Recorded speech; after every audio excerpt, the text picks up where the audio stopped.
ആ എന്ത് സാധനം? കക്കലേറ്റാ? ആ എന്തെന്നാ?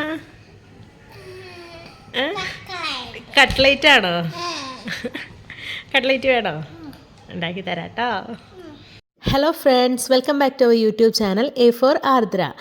അപ്പോൾ ഇന്നത്തെ വീഡിയോ ആമിക്കുട്ടി പറഞ്ഞതുപോലെ തന്നെയാണ്. ആമിക്കുട്ടിക്ക് കട്ട്ലേറ്റ് ഉണ്ടാക്കി തരണമെന്ന് കുറച്ച് ദിവസമായി എന്നോട് പറയുന്നു. അപ്പോൾ ഞാൻ പറഞ്ഞു സൺഡേ ഉണ്ടാക്കി തരാമെന്ന് പറഞ്ഞു. അങ്ങനെ സൺഡേ വന്നപ്പോൾ നമ്മളത് ഉണ്ടാക്കി.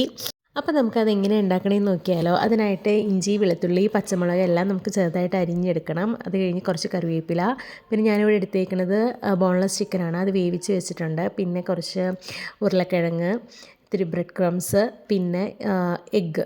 അത് നമുക്ക് നല്ലപോലെ മിക്സ് ചെയ്ത്, അതായത് ഇത്തിരി കുരുമുളകും ഉപ്പും കൂടിയിട്ട് നന്നായിട്ട് മിക്സ് ചെയ്ത് എടുത്ത് വയ്ക്കാം. അപ്പോൾ നമുക്ക് കുക്കിംഗ് സ്റ്റാർട്ട് ചെയ്യാം. അതിനായിട്ട് നമുക്കൊരു പാത്രം എടുക്കുക. പാത്രത്തിലേക്ക് കുറച്ച് എണ്ണ ഒഴിക്കുക.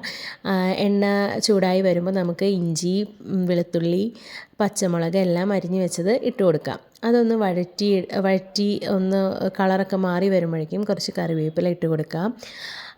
അതൊന്ന് നല്ലപോലെ മിക്സ് ചെയ്തിട്ട് പിന്നെ നമുക്ക് അരിഞ്ഞു വെച്ച സവാള ഇട്ട് കൊടുക്കണം. സവാളയുടെ കളറൊന്ന് മാറി വരുമ്പോൾ വേണം നമുക്ക് ഇനി പൊടികൾ ചേർത്ത് കൊടുക്കാൻ. ഈ കട്ട്ലേറ്റ് ഉണ്ടാക്കാനായിട്ട് നല്ല എളുപ്പമാണ്. അപ്പോൾ ആമിക്കുട്ടി എപ്പോഴൊക്കെ എന്നോട് കട്ട്ലേറ്റ് വേണം എന്ന് പറയുമ്പോഴും ഞാനിങ്ങനെ തന്നെയാണ് ഉണ്ടാക്കാറ്. പെട്ടെന്ന് ഉണ്ടാക്കി കഴിയുകയും ചെയ്യും. ഇത് ഞാൻ വീഡിയോ ആയിട്ട് എടുക്കണമെന്ന് വിചാരിച്ചിട്ട് ചെയ്തതല്ല കേട്ടോ. അപ്പോൾ പെട്ടെന്നാണ് ഇങ്ങനെ ഒരു ഐഡിയ വന്നത്. എന്നാൽ കട്ട്ലേറ്റ് ഉണ്ടാക്കുവാണല്ലോ, അപ്പോൾ എന്തായാലും അതൊരു വീഡിയോ ആയിട്ട് എടുക്കാമെന്ന് വിചാരിച്ചു, അങ്ങനെ എടുത്തതാണ്. അപ്പോൾ നമ്മൾ സവാളയൊക്കെ ഇട്ട് കൊടുത്തപ്പോൾ അതിൻ്റെ കളറൊക്കെ ഒന്ന് മാറി വന്നിട്ട് വേണം നമുക്ക് പൊടികളൊക്കെ ചേർത്ത് കൊടുക്കാനായിട്ട്.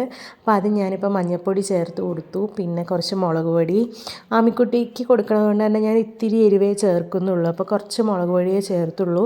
പിന്നെ കുറച്ച് പെപ്പർ ചേർക്കുന്നുണ്ട്.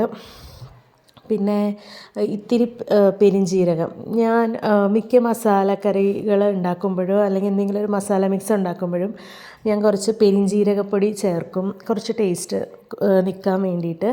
പിന്നെ ഇത്തിരി ഗരം മസാല ചേർത്തു.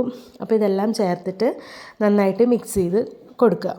അപ്പോൾ പൊടികളൊക്കെ നന്നായിട്ട് മൊരിഞ്ഞ് വന്നതിന് ശേഷം നമുക്ക് ഗ്യാസ് ഓഫ് ചെയ്യാം. ഗ്യാസ് ഓഫ് ചെയ്തിട്ട് ഇത് തണുത്തതിന് ശേഷം വേണം നമ്മൾ വേവിച്ച് വെച്ച ചിക്കനായിട്ടും പൊട്ടറ്റോ ആയിട്ടും നന്നായി മിക്സ് ചെയ്ത് എടുത്ത് മാറ്റി വയ്ക്കണം.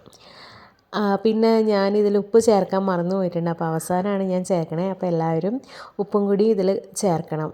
അല്ലെങ്കിൽ നമ്മൾ കട്ട്ലേറ്റിന് ഉപ്പ് കുറഞ്ഞിരിക്കും. അപ്പോൾ ഞാനത് പിന്നെയാണ് ആലോചിച്ചത് ഉപ്പ് ചേർത്തിട്ടില്ലല്ലോ എന്നുള്ള കാര്യം. അപ്പോൾ എല്ലാവരും അത് ആദ്യമേ തന്നെ ശ്രദ്ധിക്കണം.